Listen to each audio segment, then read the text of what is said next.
পার্বতীপুরে সাংবাদিকদের বিরুদ্ধে মিথ্যা মামলা প্রত্যাহার ও প্রশাসনের পক্ষপাতদুষ্ট প্রতিবেদন দাখিল করার প্রতিবাদে মানববন্ধন অনুষ্ঠিত।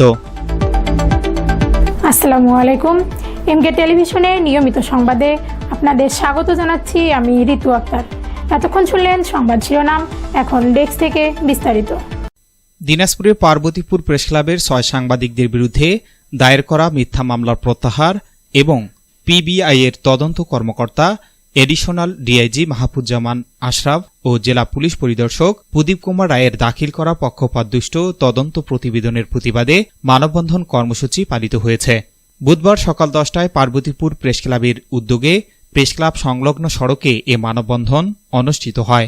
পার্বতীপুর প্রেসক্লাবের সদস্য আল মামুন মিলনের সঞ্চালনায় এবং প্রেসক্লাবের আহ্বায়ক আতাউর রহমানের সভাপতিত্বে অনুষ্ঠিত মানববন্ধনে বক্তব্য দেন সিনিয়র সাংবাদিক শাহ আম হায়দার, সাংবাদিক ইউনিয়ন দিনাজপুরের সাধারণ সম্পাদক মাহফুজুল ইসলাম রিপন, সাংবাদিক হাবিব ইফতিখার, আব্দুল জলিল, মামুনুর রশিদ, তাসকির হোসেন, জাকারিয়া হুসাইন ও আবদুল্লাহ আল মামুন সহ অন্যান্যরা।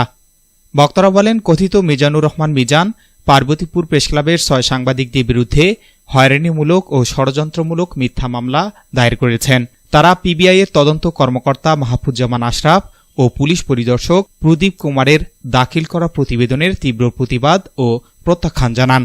বক্তারা আরও বলেন, প্রশাসন রাষ্ট্রের একটি নিরপেক্ষ প্রতিষ্ঠান, কিন্তু কিছু অসাধু কর্মকর্তা নিজেদের অবস্থান ব্যবহার করে সাধারণ মানুষকে জিম্মি করে রেখেছে। সাংবাদিক সমাজও এ ধরনের হয়রানির শিকার হচ্ছে, যা অত্যন্ত দুঃখজনক। অবিলম্বে সাংবাদিকদের বিরুদ্ধে দায়ের করা মামলা প্রত্যাহার এবং নিরপেক্ষ তদন্তের দাবি জানান তারা। অন্যথায় বৃহত্তর আন্দোলনের হুঁশিয়ারি দেন বক্তারা। এ সময় কথিত মিজানুর রহমান মিজানকে পার্বতীপুর প্রেসক্লাব থেকে অবাঞ্ছিত ঘোষণা করা হয়। একটা মানুষের জন্য একটা মূর্খ মিজান নামের যে চাঁদাবাজ এবং ভূমিদস্যু যতগুলো আপনার বিশেষণ লাগে সব তার ভিতরে বিদ্যমান, এই ছেলেটা এতগুলো সাংবাদিকদেরকে হয়রানি করছে, এর বিচার করতে হবে। আমি আজকে আহ্বায়কের সামনে আহ্বায়কের প্রস্তাব রাখতে চাই, এই মানববন্ধনের পরে মিজান যেহেতু আমাদের এখানকার সদস্য, তাকে পার্বতীপুর থেকে চিরতরে অবৈধ ঘোষণা করা হবে এবং বিতাড়িত করা হবে। আমার সঙ্গে আপনারা একমত বলে অবশ্যই আজকে এরপরে এই মিজান কিন্তু সমস্যা সৃষ্টি করছে, এই মিজানের আমরা শিকড় দেখতে চাই। এই ডিআইজি এবং তদন্তকারী কর্মকর্তা প্রদীপ, তাদের শাস্তি দাবি জানাই এবং স্বরাষ্ট্রমন্ত্রীর দৃষ্টি আকর্ষণ করি এবং আমরা উপজেলা নির্বাহী অফিসারের মাধ্যমে স্বরাষ্ট্রমন্ত্রীর কাছে আমরা একটা স্মারকলিপি পেশ করবো আগামীকাল।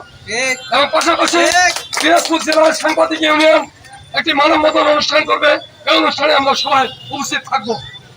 যতক্ষণ পর্যন্ত এদের শাস্তি কোনো ব্যবস্থা হয়নি ততক্ষণ পর্যন্ত আমরা থাকবো এবং সারা বাংলাদেশের সাংবাদিকরা সোচ্চার হবে এই সাংবাদিক নির্যাতনের প্রতিবাদে। এত বড় মিথ্যাচার করতে পারলে আপনি কত টাকার বিনিময়ে আপনি আপনার তদন্তকারী কর্মকর্তাকে নির্দেশ দিয়েছেন যে এই মিথ্যা সাজানো প্রতিবেদন তোমরা আদালতে দাখিল করো? কত টাকার বিনিময়ে? আপনি এডিআইজি হয়েছেন মানে কি মানে কি সবকিছু আপনি ক্ষমতার মালিক হয়ে গেছেন? আপনি এত বড় ধৃষ্টতা দেখাতে পারেন কিভাবে?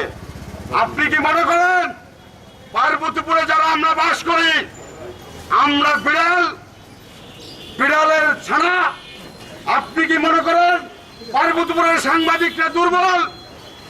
আপনি ভুলে যাবেন না, পিবিআই, এসবি, ডিবি, সিআইডি এই সমস্ত ডিপার্টমেন্টের পুলিশের যেসব সদস্যকে বদলি করা হয় বা যারা বদলি হয়ে ওই সমস্ত ডিপার্টমেন্টে যোগদান করেন, তারা কিন্তু অধিকাংশই খারাপ মানুষ, যাদের চাকরি জীবনে ক্লেম থাকে, কালির দাগ থাকে, কোনো অপকর্মের ঘটনা থাকে, তাদেরকেই পিবিআই সহ গোয়েন্দা সংস্থাগুলোতে বদলি করা হয়।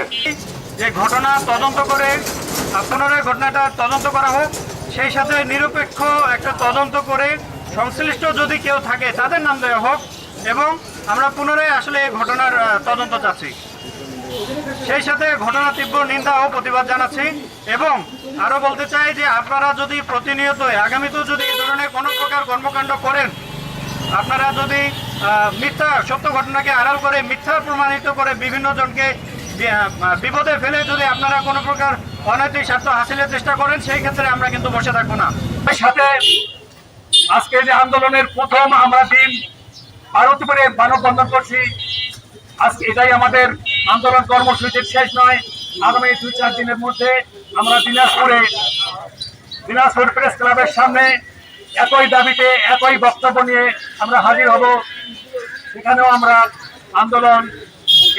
উল্লেখ্য, পার্বতীপুর প্রেসক্লাবে নিয়ন্ত্রণ ও দখলকে কেন্দ্র করে গত বছরের 8 সেপ্টেম্বর মিজানুর রহমান মিজান দিনাজপুর আদালতে প্রেসক্লাবের 6 সাংবাদিকদের বিরুদ্ধে একটি মামলা দায়ের করেন। সম্প্রতি মামলাটিতে পিবিআই পক্ষপাত দুষ্ট তদন্ত প্রতিবেদন দাখিল করেছেন বলে অভিযোগ ওঠে। এর প্রতিবাদে পার্বতীপুর প্রেসক্লাব ও স্থানীয় সাংবাদিক সমাজ এ মানববন্ধন কর্মসূচি পালন করে। S Rahman, news desk, MK television. পরবর্তী সংবাদ দেখার আমন্ত্রণ জানিয়ে শেষ করছি এমকে টেলিভিশনের সংবাদ। এতক্ষণ সাথে থাকার জন্য সবাইকে অনেক অনেক ধন্যবাদ।